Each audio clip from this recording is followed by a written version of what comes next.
Hello students, today our topic is electrolysis of NaCl with platinum electrode. ठीक है, but यहाँ पर जो NaCl है वो क्या है, डाइल्यूट है। पिछले केस में जो हमने डिस्कस किया था NaCl, कौन सा केस डिस्कस किया था, कंसनट्रेटेड, और दोनों ही आपको पता है कि एक्वस के पार्ट थे।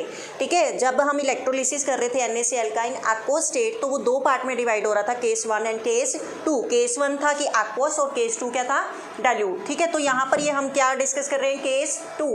अब आपने एक चीज़ ध्यान रखनी है बेटा, यहाँ पर जो NaCl है वो क्या है, डाइल्यूट है। डाइल्यूट का मतलब क्या है कि उसके अंदर वाटर क्या है, ज़्यादा अमाउंट में प्रेजेंट है। तो आपको पता है कि जब NaCl में वाटर डालो या वाटर के अंदर जब NaCl डालते हो आप, तो NaCl आयंस में ब्रेक हो जाता है। आप इस इलेक्ट्रोलिटिक सॉल्यूशन में इसके आयंस होंगे Na+ के और Cl- के। ठीक है, H2O मतलब जब डाइल्यूट है आपके पास सॉल्यूशन, मतलब जब NaCl को आपने डाइल्यूट यूज़ किया हुआ है, तो मतलब वाटर का अमाउंट क्या है, ज़्यादा है। और वाटर में कौन से आयन होंगे, H+ और OH- आयन। सेम आपने वैसे ही ये टैंक लेना है। ये टैंक हम हमेशा कौन सा लेते हैं, नॉन कंडक्टिंग टैंक लेते हैं। ये नहीं है, क्यों, क्योंकि आप यहाँ से क्या कर रहे हो, इसको आपने ये एनोड मानना है, इसको क्या मानना है, कैथोड। एनोड के ऊपर कौन सा चार्ज है, पॉजिटिव, कैथोड के ऊपर नेगेटिव। और इसको किसके साथ कनेक्ट करा है, बैटरी की हेल्प से। अगर आपने ये टैंक ही कंडक्टिंग ले लिया तब तो करंट लगने का क्या रहेगा, खतरा बना रहेगा ना। इसलिए ये टैंक कैसा होना चाहिए, नॉन कंडक्टिंग होना चाहिए। उसके अंदर जो रिएक्शन हो रही है वो किसकी हेल्प से हो रही है, बैटरी की हेल्प से। ठीक है, तो दो रिएक्शन टेक प्लेस करती थी, जैसा कि हमने पिछले लेक्चर में डिस्कस करा था, एक एनोड पे और दूसरा कैथोड पे। तो हम बात कर रहे थे कि पहले क्या है, बेसिकली आप एनोड की रिएक्शन लिखा करो। ठीक है, लेकिन इस केस में चलो हम पहले अगर एनोड की रिएक्शन देखते हैं एंड देन कैथोड की। एनोड पे क्या होता है आपके पास, ऑक्सीडेशन, और कैथोड पे क्या होता है आपके पास, एनोड पे चार्ज होता है पॉजिटिव, कैथोड पे होता है पॉजिटिव। के पास कौन से आयन जाएंगे, नेगेटिव वाले, मतलब Cl- या फिर OH- आयंस। और नेगेटिव वाले के पास कौन से जाएंगे, Na+ या फिर H+ आयंस। तो हमने डिसाइड करना है यहाँ पर कि जिसका ऑक्सीडेशन पोटेंशियल ज़्यादा है उसको ऑक्सीडेशन पे भेज दो इन दोनों में से, और यहाँ पर जिसका रिडक्शन पोटेंशियल ज़्यादा है उसको किस पे भेज दो, रिडक्शन पे। तो यही चीज़ तो हम किस में करते थे, कंसनट्रेटेड में करते थे। तो क्या डिफरेंस हुआ बेसिकली, अब देखो डिफरेंस। अगर मैं कैथोड की बात करूँ पहले, तो यहाँ पर रिडक्शन पोटेंशियल किसका ज़्यादा है, देखो यहाँ पर सोडियम है और यहाँ पर क्या है, हाइड्रोजन है। तो किसका रिडक्शन पोटेंशियल ज़्यादा हुआ, हाइड्रोजन का। तो इट मीन्स यहाँ पर कौन जाएगा, हाइड्रोजन जाएगा कैथोड पे। क्यों, क्योंकि इसका रिडक्शन पोटेंशियल ज़्यादा है। बट प्रॉब्लम कहाँ पर अराइज होती है, एनोड पे। यहाँ पर ये क्लोरीन है और यहाँ पर OH- आयन है। क्लोरीन देखो कहाँ पे है, ये है, और OH कहाँ है, यहाँ पर है। ऑक्सीडेशन पोटेंशियल नीचे से ऊपर बढ़ता है, रिडक्शन पोटेंशियल ऊपर से नीचे बढ़ता है, और ऑक्सीडेशन पोटेंशियल नीचे से ऊपर बढ़ता है। तो ऑक्सीडेशन पोटेंशियल किसका ज़्यादा है, Cl का। तो मतलब यहाँ पर क्या जाना चाहिए, Cl जाना चाहिए। बट एक्चुअली ऐसा नहीं होता, जाता कौन है, OH- आयन। क्यों, क्योंकि अगर Cl- चला गया तो ये कंसनट्रेटेड का केस बन जाएगा। हम डाइल्यूट में क्या बात कर रहे हैं कि जहाँ पर क्या है, वाटर का अमाउंट ज़्यादा है। वाटर का अमाउंट ज़्यादा है मतलब इसकी कंसनट्रेशन क्या होगी, इसके कंपैरेटिवली क्या होगी, ज़्यादा होगी। तो वहाँ पर ये जो रिडक्शन पोटेंशियल या ऑक्सीडेशन पोटेंशियल का जो रूल है वो क्या हो जाता है, ब्रेक हो जाता है। ठीक है, तो वहाँ पर हम ये मान के चलते हैं कि अगर केस हमारा डाइल्यूट है तो वहाँ पर एनोड पे मतलब ऑक्सीडेशन पोटेंशियल किसका ज़्यादा आ रहा था, इसका ज़्यादा आ रहा था। लेकिन उस केस में वो रूल क्या हो गया, ब्रेक हो गया। हमने उसको पहुंचाना है जिसका क्या हो, कंसंट्रेशन ज़्यादा हो। तो OH- आयन का कंसंट्रेशन ज़्यादा है और यहाँ से H+ का। ये तो वैसे भी उस रूल को फॉलो कर रहा था, बट हमने लेना किसके अकॉर्डिंग है, क्यों, क्योंकि इसका कंसंट्रेशन सोडियम के कंपैरेटिवली क्या है, ज़्यादा है। और यहाँ पर क्लोरीन के कंपैरेटिवली OH का कंसंट्रेशन क्या है, ज़्यादा है। तो वहाँ रिडक्शन पोटेंशियल का जो रूल है वो क्या हो जाता है, ब्रेक हो जाता है। और हम उस रूल को फॉलो करते हैं कि जिसकी कंसंट्रेशन ज़्यादा है वो क्या है, एनोड पे जाएगा या कैथोड पे जाएगा। अब यहाँ पर OH- है, ये किस पे जाएगा, एनोड पे, और यहाँ पर H+ है वो किस पे जाएगा, कैथोड पे। तो आपको पता है कि डिस्चार्ज होता है इलेक्ट्रॉन्स का, तो H+ है, ये इलेक्ट्रॉन को क्या करेगा, गेन करेगा और क्या बना देगा, हाइड्रोजन गैस। ठीक है, H2 इसको बैलेंस कर दो, 2H+ प्लस के 2 इलेक्ट्रॉन। क्लियर। आप एनोड के केस में OH- इसका डिस्चार्ज कैसे होगा, OH-, ये क्या करेगा, इलेक्ट्रॉन को लूज करेगा, दैट इज OH प्लस के इलेक्ट्रॉन। इतनी बात क्लियर है। ऐसे डिस्चार्ज होगा, OH- गया, इसने क्या करा, इलेक्ट्रॉन को लूज कर दिया। यहाँ पर क्या हो गया, डिस्चार्ज हो गया, किस पे, एनोड पे। कौन? OH नेगेटिव आयन, मतलब डिस्चार्ज का मतलब उसका चार्ज क्या हो गया? खत्म हो गया। अब क्या आती है कि जो OH है ऐसे कभी भी एग्जिस्ट नहीं करता, ठीक है। OH कैसे एग्जिस्ट करता है? देखो आपके पास यहाँ पर इक्वेशन ये है, OH negative which gives OH plus के इलेक्ट्रॉन। तो OH कभी भी अकेला एग्जिस्ट नहीं करता, ये दूसरे OH के साथ मिलके क्या बना देता है? वाटर, दैट इज H2O, और क्या बचा? ऑक्सीजन। अब आपको पता है कि ऑक्सीजन भी क्या है? ऐसे एग्जिस्ट नहीं करता, O2 की फॉर्म में एग्जिस्ट करता है। तो ये क्या करेगा? सिंगल ऑक्सीजन दूसरे ऑक्सीजन से मिलके क्या बना देगा? O2। क्लियर है? आ रही है बात समझ? सिंगल ऑक्सीजन कभी एग्जिस्ट नहीं करता, ये दूसरा आइटम लेगा ऑक्सीजन का और क्या बना देगा? मॉलिक्यूल बना देगा। अब यहाँ ऑक्सीजन कितनी है? 2, तो यहाँ पर कितनी होनी चाहिए ऑक्सीजन आपके पास? यहाँ पर 2 ऑक्सीजन है, तो यहाँ पर इसको बैलेंस करो, कितने ऑक्सीजन होने चाहिए? 2 होनी चाहिए। तो कैसे ऑक्सीजन को लोगे आप? यहाँ पर अगर मैं क्या ले दूँ, ऐसे कर दूँ 2 ऑक्सीजन। अब यहाँ पर इसको बैलेंस करना है, हाइड्रोजन 2 है, हाइड्रोजन 2 है, लेकिन यहाँ पर ऑक्सीजन कितने हो गए? 3 हो गए। तो मैं इसको अगर मल्टीप्लाई करूँ किससे? इससे, 2 2 जा 4 हाइड्रोजन हो गए, तो मतलब ये 2 से मल्टीप्लाई होगा, और यहाँ पर ऑक्सीजन कितने हो गए? 4, 2 और 2 4, होगी बैलेंस। क्लियर है इतनी बात समझ आ रही है? कैसे करिए आप देखो, यहाँ पर OH कितने हो गए टोटल? 4, तो यहाँ पर भी कितने होने चाहिए? 4 OH और 4। समझ आ रही है बात? तो मतलब जो हमारे पास ऑक्सीडेशन पे रिएक्शन टेक प्लेस करेगी वो कैसे करेगी? ऐसे करेगी। ये नहीं है कि आप ऐसे ही डाल दो। समझ रहे हो बात कैसे आई है ये रिएक्शन? अब देखो, अब क्या आपके पास ये कैसे आएगी इक्वेशन 4? अभी मैं बताऊंगी कि इसका रीज़न क्या रहा करने का। 4 और यहाँ पर क्या आ गया? 4। अब मतलब आपको इस इक्वेशन को किससे मल्टीप्लाई करना पड़ेगा? 2 से। 2 से मल्टीप्लाई करोगे तो कितना आ जाएगा यहाँ पे? 4, 2 2 जा 4 एंड 2 H2। क्लियर इतनी बात? जो कटता है वो काट दो, ऑल ओवर इक्वेशन बना दो। यहाँ से ये कट गया, क्या बचा? 4 OH नेगेटिव आयन प्लस के 4 H positive ion which gives 4 OH plus के 2 H2। क्लियर इतनी बात? अब मुझे ये बताओ H2O की फॉर्म में कैसे लिख सकते हैं इस रिएक्शन को? 4 H2O लिख सकते हो इसको, मतलब 4 2 जा 8, और ऑक्सीजन कितने हैं? 4 हैं, तो 4 ऑक्सीजन है। तो ये रीज़न हुआ इस इक्वेशन को ऐसे लिखने का कि ताकि ये किस में आ जाए? वाटर में आ जाए। तो ये यहाँ पर क्या हो गया? 4 H2O which gives 4 OH plus के 2 H2।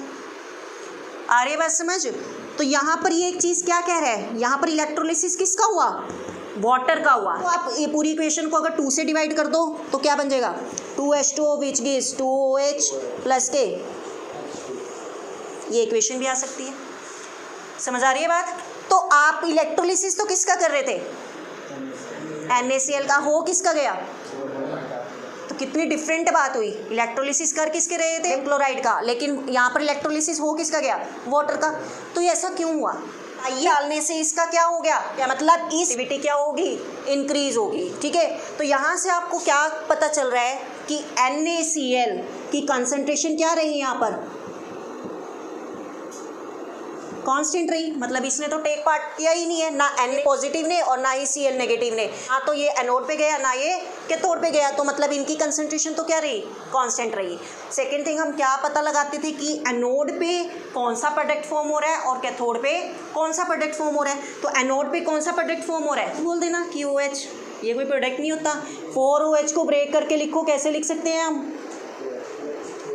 2H2O 4HO। ऑक्सीजन कितने हैं? 4। ऐसे लिख सकती हूँ इसको OH को ऐसे। 4OH को मैंने कैसे ब्रेक करा? 2H2O plus O2। मतलब एनोड पे आपको क्या मिल रहा है? Oxygen gas. आ रही है बस समझ? तो प्रोडक्ट कैसे आप देखोगे? एनोड पे आपको क्या मिला? ऑक्सीजन गैस, और कैथोड पे आपको क्या मिला? Hydrogen gas. तो these are the product formed on the anode and cathode with the help of the electrolysis of NaCl। Case is a dilute. Clear कर लोगे? क्लियर है सबको? नोट डाउन करो। अभी तक हमने क्या पढ़ा? Electrolysis of sodium chloride in molten state, and second हमने क्या पढ़ा? Electrolysis of NaCl in aqua state. Aqua state में हमने 2 केसेस पढ़े, एक कंसनट्रेटेड और दूसरा डाइल्यूट। क्लियर? अब देखो, अभी तक जो आपने केस डिस्कस किए थे विद इनर्ट इलेक्ट्रोड किए थे, इनर्ट इलेक्ट्रोड मतलब इन इलेक्ट्रोड का कोई रोल नहीं था इस इलेक्ट्रोलिटिक सॉल्यूशन के अंदर, ठीक है। बट अब क्वेश्चन क्या आता है, electrolysis of NaCl that is in aqueous form with Ag electrode. Ag क्या है, दैट इज इनर्ट और एक्टिव इलेक्ट्रोड। एक्टिव इलेक्ट्रोड मैंने पहले भी बताया था आपको, इनर्ट इलेक्ट्रोड हम प्लैटिनम या ग्रेफाइट का मानते थे, और एक्टिव इलेक्ट्रोड कॉपर हो गया, सिल्वर हो गया, ठीक है, जिंक हो। एक्टिव इलेक्ट्रोड का हमने क्या पढ़ा था कि जो कि क्या करते थे, इस रिएक्शन के अंदर क्या करते थे, पार्टिसिपेट करते थे। इनर्ट इलेक्ट्रोड जो कि रिएक्शन में पार्टिसिपेट नहीं करते थे, और एक्टिव इलेक्ट्रोड जो कि रिएक्शन में पार्टिसिपेट करते थे। इट मीन्स अब क्या है, आपके पास अगर NaCl एक्वस है, एक्वस में हम दो केस बना रहे थे, कंसंट्रेटेड और डाइल्यूट। तो आपको पता है एक्वस मतलब प्रेजेंस ऑफ वाटर। तो अगर आपके पास NaCl है और उसके अंदर क्या है, वाटर है, तो ये ब्रेक इस वाटर की हेल्प से होगा, Na positive plus Cl negative ion, और H2 में कौन से आयन होंगे, H पॉजिटिव और OH नेगेटिव आयन। तो ये as an electrolyte we are using the Na positive and Cl negative ion और H positive and OH negative ion, ठीक है। अब बात आती है कि ये जो इलेक्ट्रोड है ये किसके बने हुए हैं, सिल्वर के, ना कि प्लैटिनम के। अब सिल्वर आपको पता है क्या है, एक्टिव इलेक्ट्रोड है, तो इट मीन्स ये क्या है, रिएक्शन में टेक प्लेस करेगा ही करेगा। तो अब वो क्या कह रहा है, एक्वस का मतलब क्या है, चाहे हमारे पास कंसंट्रेटेड का केस है, चाहे आपके पास डाइल्यूट का केस है। अगर आप कंसंट्रेटेड का मान लो, सपोज मैं कैसे कहती थी, पहले एनोड की रिएक्शन लिखनी है और फिर किसकी लिखनी है, कैथोड की रिएक्शन लिखनी है, ठीक है। तो एनोड के केस में मैं क्या बोलती थी, यहाँ पर अगर आपके पास कंसंट्रेटेड है तो कौन जाएगा, इसके पास पॉजिटिव चार्ज है, इसके पास नेगेटिव है, पॉजिटिव के पास नेगेटिव जाएगा मतलब Cl नेगेटिव या फिर OH नेगेटिव, और नेगेटिव के पास कौन सा जाएगा, पॉजिटिव, Na पॉजिटिव या फिर H पॉजिटिव। क्लियर है, अर्ची विजिबल है बेटा आपको पीछे से। अब कंसंट्रेटेड के केस में कौन जा रहा था एनोड के ऊपर, Cl नेगेटिव, और कैथोड के ऊपर कौन जा रहा था, H पॉजिटिव। डाइल्यूट के केस में एनोड के ऊपर जा रहा था OH नेगेटिव आयन, क्यों, क्योंकि इसकी कंसंट्रेशन ज़्यादा थी, और कैथोड पे H पॉजिटिव आयन। यही हमारे पास कॉन्सेप्ट था। बट अब क्या होगा कि ये तो पार्टिसिपेट कर ही कर रहे हैं, लेकिन उसके साथ कौन आ गया, सिल्वर इलेक्ट्रोड आ गया। अब वो क्या कह रहा है कि सिल्वर इलेक्ट्रोड क्या है, एक एक्टिव इलेक्ट्रोड है, तो ये इनके साथ क्या करेगा, रिएक्शन में टेक प्लेस करेगा। तो अब अगर ये सिल्वर के बने हुए हैं तो इसके साथ कॉम्पिटिशन में और कौन आ गया, सिल्वर भी आ गया। सीधी सी बात है, क्यों, क्योंकि क्या है, एक्टिव इलेक्ट्रोड है। अब आप इन तीनों में से चेक करोगे कि एनोड के ऊपर कौन सा जाएगा, जिसका ऑक्सीडेशन पोटेंशियल क्या होगा, ज़्यादा होगा। चेक करो आप, क्लोरीन, OH और क्या है आपके पास, सिल्वर, किसका ऑक्सीडेशन पोटेंशियल ज़्यादा है, सिल्वर का है। तो इट मीन्स यहाँ से कौन रिएक्शन में टेक प्लेस करेगा, सिल्वर। क्या करेगा, इलेक्ट्रॉन को क्या करेगा, लूज करेगा। इसने क्या कर दिया, इलेक्ट्रॉन लूज कर दिए। ये इलेक्ट्रॉन को लूज कैसे कर रहा है, ये अगर सिल्वर का क्या है, इलेक्ट्रोड है, मतलब ये सॉल्यूशन के अंदर क्या कर रहा है, Ag पॉजिटिव आयन को छोड़ रहा है, और इलेक्ट्रॉन को कहाँ भेज रहा है, इस रोड पे भेज रहा है। आपने पिछले कंसेप्ट में पढ़ा था। मतलब ये क्या है, ये ट्यूब ब्रेक होती जा रही है, ब्रेक होने के बाद ये Ag पॉजिटिव आयन कहाँ पर छोड़ रही है, इस सॉल्यूशन के अंदर छोड़ रही है, और इलेक्ट्रॉन को यहाँ भेज रही है। अब आपको पता है कि charge positive to negative move करता है, that is positive terminal, that is negative. तो चार्ज कैसे मूव कर रहा है, this one positive to negative. Current इस तरीके से पास हो रहा है यहाँ पर, तो इलेक्ट्रॉन कैसे मूव करेंगे, इसके अपोजिट डायरेक्शन में। यही पढ़ा था ना हमने कॉन्सेप्ट, भैया आपके पास current positive to negative move हो रहा है ऐसे, ठीक है, पॉजिटिव टू नेगेटिव इस तरीके से, मतलब ये चीज़ यही है ना, पॉजिटिव टू नेगेटिव, ये करंट मूव कर रहा है। तो इलेक्ट्रॉन कैसे मूव करेंगे, कुछ इस तरीके से, मतलब इसके अपोजिट डायरेक्शन में। तो यहाँ से इलेक्ट्रॉन क्या हो रहे हैं, इसके पास इकट्ठे होते जा रहे हैं, तो इलेक्ट्रॉन किसके पास जाएंगे, इस वाली रोड के पास इकट्ठे होते चले जाएंगे, क्योंकि इलेक्ट्रॉन कैसे मूव कर रहे हैं, ऐसे मूव कर रहे हैं अपोजिट डायरेक्शन में। तो यहाँ से क्या पता चल रहा है आपके पास, ये सिल्वर तो इलेक्ट्रॉन लूज कर रहा है, लूज करने के बाद यहाँ पर इलेक्ट्रॉन क्या हो रहे हैं, इकट्ठे होते जा रहे हैं, मतलब ये रोड पतला होता जा रहा है और ये रोड मोटा होता जा रहा है। इतनी बात क्लियर हो रही है। अब देखो, अब क्या होगा, यहाँ पर आपके पास इसने तो इलेक्ट्रॉन लूज कर दिया, अब क्या होगा आपके पास, कैथोड में आपके पास क्या है, पॉजिटिव आयन ये और ये, साथ में कंपटीशन में कौन उतर आया, Ag प्लस, मतलब ये भी आएगा। इसीलिए मैंने वहाँ पर आपको बोला था कि एनोड की रिएक्शन पहले लिखो, फिर किसकी लिखनी है, कैथोड की, क्योंकि एक्टिव इलेक्ट्रोड के केस में क्या बन जाते हैं, आयंस आ जाते हैं, और वो भी क्या करते हैं, पार्टिसिपेट करते हैं। अब इन तीनों में से क्या होगा, ये देखा जाएगा किसका रिडक्शन पोटेंशियल क्या है, ज़्यादा है। जिसका रिडक्शन पोटेंशियल ज़्यादा होगा वो किस पे जाएगा, कैथोड पे जाएगा। देखो अब किसका रिडक्शन पोटेंशियल ज़्यादा है, किसका है, आयुष बताएगा किसका रिडक्शन पोटेंशियल ज़्यादा है बेटा, सोडियम हाइड्रोजन एंड सिल्वर का रिडक्शन पोटेंशियल ज़्यादा है, तो मतलब यही क्या करेगा, इस इलेक्ट्रॉन को गेन करेगा, यही क्या करेगा, इस इलेक्ट्रॉन को क्या करेगा, गेन करेगा। मतलब किसने पार्टिसिपेट करा, इसने पार्टिसिपेट करा, और यहाँ पर भी किसने पार्टिसिपेट करा, इसने पार्टिसिपेट करा।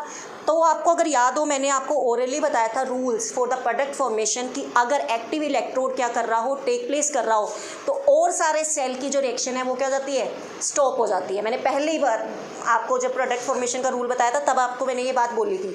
तो अब देख लो, और तो किसी ने पार्टिसिपेट नहीं करा, कौन पार्टिसिपेट कर रहे हैं, सिर्फ इलेक्ट्रोड्स, ठीक है। कैथोड पे भी वही जा रहा है और एनोड पे भी वही जा रहा है, क्लियर। तो अब यहाँ से ऑल ओवर रिएक्शन क्या होगी आपकी, ये कैंसिल हो गया, क्या बचा आपके पास, Ag plus which gives Ag plus के Ag, चाहे ऑल ओवर रिएक्शन लिखो यहाँ पर या मत लिखो।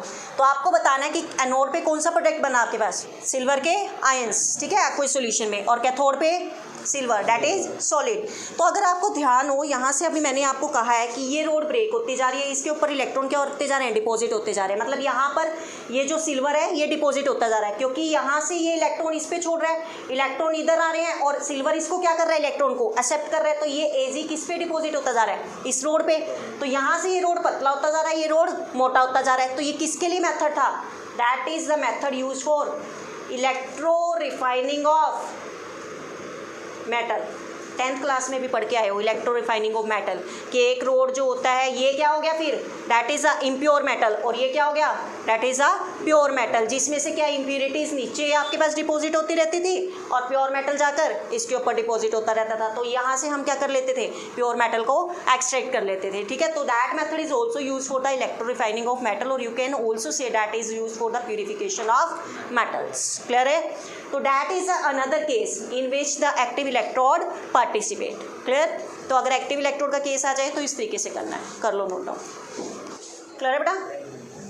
चलो यहाँ पे हम अपनी क्लास ये ख़त्म करते हैं, आज का टॉपिक ख़त्म करते हैं। नेक्स्ट क्लास में हम इसी के ऊपर प्रैक्टिस करेंगे, और मतलब एग्जांपल्स लेके इलेक्ट्रोलिसिस के ऊपर, ठीक है। कोई डाउट हो बेटा, you can do comment and ask, okay, thank you.